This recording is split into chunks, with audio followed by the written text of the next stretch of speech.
Photosynthesis in higher plants. अब कोई भी प्लांट है, चाहे वो C2, C5, C3, कोई भी प्लांट है, उसमें फोटोसिंथेसिस होगी जिससे वो अपना फूड मटेरियल बनाता है, एक कार्बोहाइड्रेट, ठीक है, जो बाद में स्टार्च की फॉर्म में स्टोर होता है प्लांट्स में। और अगर एनिमल्स की बात करें तो वो ग्लाइकोजन की फॉर्म में स्टोर होता है। पर अगर हम प्लांट्स की बात करें तो वो CO2 और 6 मोल्स ऑफ वाटर लेते हैं, जिससे वो कार्बोहाइड्रेट बनाते हैं in the presence of sunlight, जो कि कॉन्ट्रैक्ट करता है क्लोरोफिल और बनती है 6 ऑक्सीजन। तो ये इसकी बेसिक सी रिएक्शन है जो याद करनी होती है। फिर ये एक एनाबॉलिक प्रोसेस है, मतलब इसमें चीज़ें जुड़ रही हैं। अगर कैटाबॉलिक होता तो मतलब चीज़ें टूट के कुछ प्रोडक्ट जो है वो टूटा हुआ बन रहा है, बट इसमें ये एनाबॉलिक है तो मतलब चीज़ें जुड़कर इसका प्रोडक्ट बन रहा है। फिर एंडागोनिक रिएक्शन है, मतलब इसमें एनर्जी जो है लग रही है। अब इसमें सनलाइट एक एनर्जी है, वो यूज़ हो रही है, वो कौन ट्रैप कर रहा है? क्लोरोफिल, जो कहाँ पे प्रेजेंट है? लीफ ऑफ प्लांट में प्रेजेंट है, ठीक है। इसमें रिडॉक्स हो रही है, ऑक्सीडेशन भी हो रही है, रिडक्शन भी हो रही है। CO2 रिड्यूस हो रहा है और उससे क्या बन रहा है? कार्बोहाइड्रेट बन रहा है। वाटर ऑक्सीडाइज हो रहा है, हाइड्रोजन का रिमूवल हो रहा है, इसलिए वो ऑक्सीडाइज हो रहा है O2 में, ठीक है। अब इसमें reaction of the product of this reaction, सबसे पहले तो हम कार्बोहाइड्रेट के बारे में पढ़ेंगे कि कार्बोहाइड्रेट पहला प्रोडक्ट बन रहा है, वो फूड होगा, ठीक है। क्योंकि खुद का फूड खुद बनाते हैं इसलिए ऑटोट्रॉफ्स होते हैं, सेल्फ यूज़ के लिए अपना खाना खुद बनाते हैं। All living organisms on the earth are directly or indirectly dependent on them, ठीक है। दूसरा प्रोडक्ट बन रहा है जो बाय प्रोडक्ट है, मतलब वेस्टफुल प्रोडक्ट है, वो प्लांट के किसी काम का नहीं है बट हमारे काम का है, वो है oxygen. We use this oxygen. अब हम इसको ऑक्सीजन को यूज़ करते हैं ब्रीथिंग और प्लांट ब्रीथिंग में, जो कि प्लांट रिलीज़ करता है एज बाय प्रोडक्ट। फिर उसके बाद plant take carbon dioxide and release oxygen, ठीक है। इसकी भी हम प्रोसेस पढ़ेंगे कि ये कैसे लेता है और कैसे देता है। फिर उसके बाद रेट ऑफ फोटोसिंथेसिस की बात करें तो वो उतना ज़्यादा होगा जितना ज़्यादा ऑक्सीजन को एब्जॉर्ब करेगा और जितना ज़्यादा कार्बन डाइऑक्साइड को ऑब्जर्व करेगा और ऑक्सीजन को रिलीज़ करेगा, उतना ही ज़्यादा रेट ऑफ फोटोसिंथेसिस होगा। अब मैग्नीट्यूड अगर हमें देखना होता है तो हम कैसे देखते हैं? ड्राई मैटर लेते हैं, मतलब पत्तियों को सुखा कर लेते हैं और जितना ड्राई मैटर बचता है तो उससे पता लगता है 170 बिलियन टन्स ड्राई मैटर होता है हर साल एनुअली। और कार्बन डाइऑक्साइड कितनी फिक्स होती है? 7 × 10⁻13 kg। अब कुछ एक्सपेरिमेंट्स हैं जिससे हम चीज़ों को बताएंगे कि हाँ ये एसेंशियल है। जैसे यहाँ पे क्लोरोफिल है, उसके बाद हम अलग अलग चीज़ पढ़ेंगे। तो क्लोरोफिल की नेसेसिटी कैसे बताते हैं? कोई भी वेजिटेटिव लीफ लेनी है, वेजिटेटिव लीफ मतलब जिसमें वेरिएशंस होंगी, जैसे इसमें पैचेस होते हैं। अब जैसे मनी प्लांट है, उसमें पैचेस, येलो पैचेस प्रेजेंट होते हैं, तो वो वेजिटेटिव लीफ है, ठीक है। तो इसमें येलो पैचेस होते हैं, जहाँ येलो पैचेस होते हैं वहाँ क्लोरोफिल नहीं होता है, और जहाँ ग्रीन पैचेस होते हैं वहाँ पे क्लोरोफिल प्रेजेंट होता है। अब जैसे हम इसको डीकलराइजेशन करेंगे अल्कोहल में, अब अल्कोहल को हम डायरेक्ट हीट नहीं कर सकते हैं, है ना, वरना आग लग जाएगी। इसलिए हम इसको वाटर टब में रखते हैं और उसके ऊपर लीफ रखते हैं। फिर उसको डीकलराइजेशन, मतलब इसका कलर निकालना है, सारा क्लोरोफिल रिमूव करना है, ग्रीन कलर जितना भी है वो सारा निकल जाता है।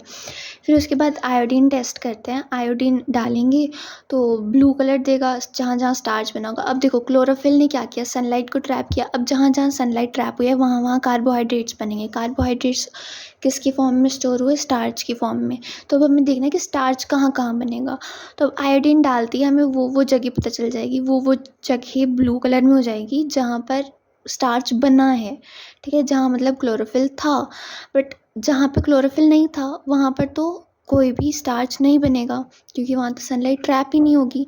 तो इसलिए वो जगह एज इट इज़ रह जाएगी, ब्लू नहीं होगी, और वो नेगेटिव स्टार्च टेस्ट देगा। इसलिए हमें पता चल जाएगा कि जहाँ पर क्लोरोफिल था वहीं पे स्टार्च बनेगा, और जहाँ क्लोरोफिल नहीं होगा वहाँ पे स्टार्च नहीं बनेगा। इसलिए जो है क्लोरोफिल जो है एसेंशियल है फॉर फोटोसिंथेसिस। उसके बाद एक्सपेरिमेंट है to show the that light is essential. अब लाइट की नेसेसिटी बतानी है। उसमें क्या करेंगे? सबसे पहले तो हमने एक प्लांट लिया, उसको डार्क में रखा 2-3 दिन के लिए। डार्क में रखा मतलब लाइट उसको नहीं मिली। अब लाइट नहीं मिलेगी तो क्या वो स्टार्च बनाएगा? ये चेक करना है। तो जो एक लीफ है उसमें एक प्लांट, उसी प्लांट में से हमने फिर एक लीफ को कवर कर देना है पूरे ब्लैक पेपर के साथ, ताकि उस तक लाइट नहीं पहुँचे, ठीक है। उसके बाद keep the setup in bright sunlight for few hour. अब उसके बाद हमने उसको काफ़ी सारी लाइट दी। पहले तो हमने उसको लाइट नहीं दी मतलब स्टार्च नहीं बनेगा, बट हमने इस लीफ को फिर लाइट नहीं दी, बाकी हमने सारी लीव्स को फिर दोबारा लाइट दी। अब बाकी तो क्या करेंगे, स्टार्च बनाएंगे, बट ये वाला स्टार्च नहीं बना सकता। और पहले इसको डार्क में रखने का मतलब क्या था, पहले जब ये डार्क पे था तो इसने क्या किया, अपना सारा खाना यूज़ कर लिया, जितना भी उसने स्टार्च पहले स्टोर करा हुआ था वो सारा यूज़ कर लिया। अब इसके पास क्या है कि इसके पास वो सारा स्टार्च जो है ख़त्म हो चुका है, और ये अब दोबारा से बना सकते हैं क्योंकि इनको हम दोबारा सनलाइट में रख रहे हैं। अब हमने जो ये एक्सपेरिमेंट लीफ है इसको प्लग करेंगे, तो हाफ जितना पोर्शन हमने इसको किया था तो कवर किया था, तो उसमें स्टार्च टेस्ट नेगेटिव आएगा, और जिसमें हमने नहीं करा था उसमें पॉजिटिव टेस्ट आएगा, ठीक है। क्योंकि अब ये दोबारा से यहाँ पे बना लेगा, बट इसने तो यूटिलाइज़ कर लिया था सारा का सारा स्टार्च जब उसको यहाँ पे डार्क में रखा था, ठीक है। तो इसलिए जब light is essential for photosynthesis, ये दूसरा था। अब तीसरा एक्सपेरिमेंट है कि हमें CO2 भी ज़रूरी होता है। अब हमने 3 चीज़ें देखी ना, पहले हमने क्लोरोफिल देखा, फिर हमने उसके बाद क्या देखा, लाइट, और उसके बाद हमने कार्बन डाइऑक्साइड देखेंगे। तो अब कार्बन डाइऑक्साइड कैसे होती है, जब हम किसी भी प्लांट को डार्क में अगेन रखेंगे ताकि वो अपना सारा स्टार्च यूज़ कर ले, फिर उसके बाद एक लीफ को क्या करेंगे, QH के अंदर डाल देंगे। QH क्या करता है, सारा का सारा कार्बन डाइऑक्साइड को एब्जॉर्ब कर लेगा। QH एब्जॉर्ब्स द CO2, और उसके बाद जो transparent flask sunlight is allowed, और उसके बाद हाफ लीफ इनसाइड द, आधी लीफ से हमने कार्बन डाइऑक्साइड ले लेनी है, आधी को बाहर रखनी है, तो उससे हमारे पास फिर से स्टार्च टेस्ट ऐसा आएगा, ठीक है। इसके बाद कुछ और एक्सपेरिमेंट्स आते हैं, ये भी NCERT में है, अर्ली एक्सपेरिमेंट्स। तो इसमें कुछ साइंटिस्ट थे, उन्होंने अलग अलग चीज़ें देखी। अब जैसे सबसे पहले आते हैं जोसेफ प्रेस्ले। इन्होंने क्या किया कि एयर का एसेंशियल रोल, अब प्लांट की ग्रोथ में एयर का क्या रोल है वो पता किया। बेलजार एक्सपेरिमेंट था, ये याद रखना पड़ता है कि किसने कौन सा एक्सपेरिमेंट करा है। तो इन्होंने कैंडल को रखा बेलजार के अंदर, और कुछ टाइम के बाद वो बंद हो गई, ठीक है, एक्सटिंग्विश हो गई। फिर उसके बाद माइस को रखा, वो मर गया ऐसे, क्योंकि उसके पास हवा नहीं आ रही थी, सारी यूज़ हो रही थी। पर जब हमने कैंडल और प्लांट को साथ में रखा तो वो काफ़ी देर तक जलती रही, वैसे ही माइस को भी रखा तो वो ज़िंदा रह गया। तो क्यों, प्लांट्स क्या करते हैं एयर में। इसका कंक्लूजन ये था कि फाउल एयर, जो भी इंसान अंदर बाहर हवा लेता है, कार्बन डाइऑक्साइड छोड़ता है, या फिर कोई भी कैंडल कार्बन डाइऑक्साइड रिलीज़ कर रही है हवा में, जो भी फाउल एयर है produced by burning candle and breathing animals is purified by plant.